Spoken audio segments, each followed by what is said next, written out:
Hey guys, DMS3TV here. Today I have with me the Talos from Cascadia Audio. Talos is another T50 RP mod for $250. As you might recall, the same price as Argon if you got the pads with them. Now Argon is discontinued. You can't get them anymore, but these are still around. And that is because these use the T50 RP Mark III, which is still in production. Now these are very different from Argon, so I'm not going to be comparing them too much, especially because Argon, like I said, is discontinued. You can't really get them anymore unless you manage to actually track down some Mark IIs. But I do have some things that I like and dislike about these, and I'm going to try and cover all of those in this video. Now, first off, build. As always, there isn't really too much to say here because this is a mod of a T50 RP Mark III. So build is going to be very similar to a T50 RP Mark III. Now, there are some changes. Obviously, there have been colors added, branding on the side, things like that. These have different pads on them and a different headband, which has been added in, which do improve comfort quite a bit over the stock T50 Mark IIIs. And I would say, I know I said I'm not going to compare too much to other mods, but I will say that these are very comfortable for T50 mods. Argon was very comfortable as well. I feel like these are less likely to fall off my head because they are a little bit tighter. I can turn my head down and shake it a little bit, and eventually they will come off. But they do use smaller pads on the cups. Now these are perforated pads. They're not entirely leather like the ones that I had on Argon, where of course Argon had options. But I mean, you could pad roll these if you wanted to. They're not really technically any different in that respect. And that being said, I did try them with a variety of different pads. Now these are the ones that are included with them. And I don't really have any complaints comfort-wise. Actually, these are very comfortable headphones. And like I said, the build you can't really talk too much about because it's a T50 RP Mark III. It's going to be pretty much the same build as that. I think the weakest point in this overall is going to be the connectors to the cups right here, but there's not really much you can do about that because that's a Fostex thing. So, no real complaints there. They're relatively light. They're not super heavy. They're not super light. They're definitely a middle ground. And these come with these stock Fostex twist lock cables that go in, click, twist, and they're in there.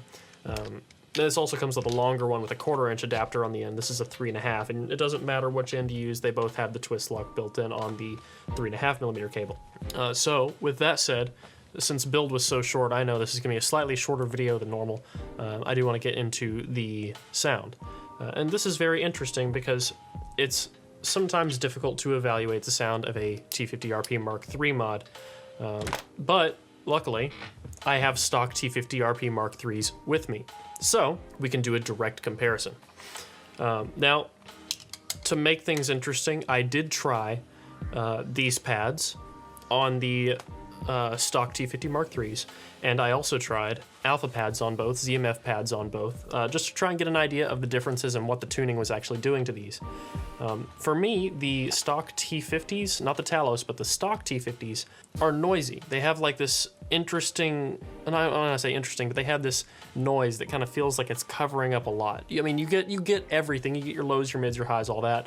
But usually in stock T50 Mark IIIs, everything feels like it's cluttered together. Like it's kind of hard to pick things out. And Talos does a good job of improving it's the T50's inherent qualities. I wouldn't so much as say they're quite as V-shaped as if you just put like alpha pads or something on stock T50s, but they do have a little bit of a V-shape to them. Not a whole lot. I will say that they're definitely brighter.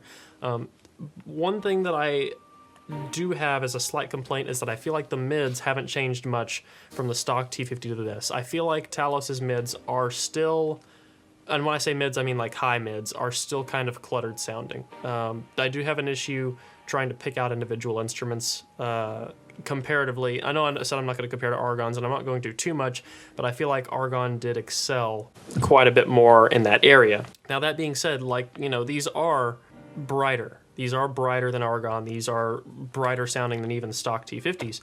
And you might like brighter headphones. And I'm not specifically saying that bright is a bad thing. Bright is definitely not a bad thing. That's a preference thing. The noise is a little bit concerning, but I'm not gonna count that as a strike right off the bat. What I will say though is that soundstage isn't really improved over the stock T50s. I mean, maybe a grain, but not a ton. And that's the one thing that I know, like I said, I can't hold this against them too much either because these are technically semi-open headphones. But the Fostex Purple Hearts and the Argons did sound more open and wider than Talos did. Which, once again, not necessarily a bad thing. It's just a slightly more narrow soundstage. However, when you have a narrow soundstage, you kind of expect for your mid-range to be a little bit more full, and while the mid-range is definitely present, it still sounds cluttered, which is a little bit of an issue to me. I'm not really sure how that can be fixed. Like I said, I tried rolling different pads on here, and if I put alpha pads on, for example, alpha pads would, bring out the highs and lows more and recess the mids a little bit, but these are already slightly V-shaped, and that could make your low mids and your highs a little bit overwhelming, which you don't necessarily, I don't think you want. You might want that, but I personally don't. But all in all, I will say, okay, so $250, I have heard worse things for $250, but me personally, if I'm going to recommend a headphone in the $250 price range, it's probably going to be M560 over this. Now, that being said, while I think M560 does sound better, these are definitely a lot more comfortable than M560. M560 was very well built and sounded great, but was definitely lacking on comfort, and these do excel in comfort. So if comfort is your main priority, these are pretty hard to beat. I actually think that these are more comfortable than 598s even, which is, relatively impressive for me to say that, because I actually love 598s. So, keep that in mind. But all in all, that is what I think of the Cascadia Audio Telos, another T50RP Mark III mod. And I definitely want to see more. I want to see more Mark III mods. I'd like to see if Cascadia Audio does anything different in the future, because I feel like this is a good starting point. I feel like a little bit more can be done, but I feel like there are people out there who will like this sound. It's not necessarily for me, and there are certainly some flaws, and I feel like those will have to be addressed. I feel like they should definitely be considered if you were looking into a pair of these. But that being said, I know people who have Talos that are very happy with them. And once again, a lot of hi-fi comes down to, finding something that you enjoy. So I'll leave it at that. Thanks for tuning in, guys. By the time this video is up, I will have already posted the IEM Roundup, and I will have some more very interesting videos coming in the near future. So make sure you stick around, subscribe, and I will see you guys next time. Peace.